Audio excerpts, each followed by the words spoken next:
काची तीच रीती ते ज्या ज्या गोष्टी ग्रहण करीती त्या त्या वस्तू पावविती ते महत्पदा करणे. இந்த ஓவியின் பொருளாவது மகான்களின் தன்மையும் இத்தகையதே. அவர்கள் எந்தெந்த பொருட்களையெல்லாம் ஏற்றுக்கொள்கிறார்களோ அவற்றை மிகுந்த மகத்துவம் அடையச் செய்கிறார்கள் என்று ஸ்ரீ தாஸ்கனு மகராஜ் குறிப்பிடுகின்றார். சென்ற ஓவியில் சத்சங்கத்தின் மேன்மையை தாஸ்கனு மகராஜ் குறிப்பிட்டார்.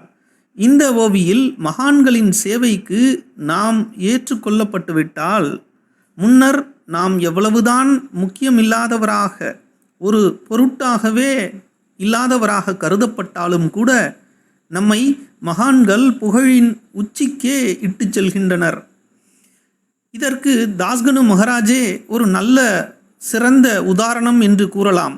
ஏனெனில் தாஸ்கனு மகராஜ் ஒரு எளிய போலீஸ் கான்ஸ்டபிளாக லாவணி கச்சேரி பாடிக்கொண்டிருக்கக்கூடிய, லாவணி என்பது மராட்டியில் விரசமாக பாடக்கூடிய ஒரு பாட்டு நடை, அந்த லாவணி கச்சேரியில் விருப்பம் கொண்டவராக தாஸ்கனு மகராஜ் கான்ஸ்டபிள் காலத்தில் இருந்து வந்தார். அப்படிப்பட்ட ஒரு எளிய நபரை தாஸ்கனு மகராஜ் என்ற நிலைக்கு உயர்த்தியது ஸ்ரீ சாயிநாதரினுடைய பேரருளினுடைய வெளிப்பாடாக கருதப்படுகிறது.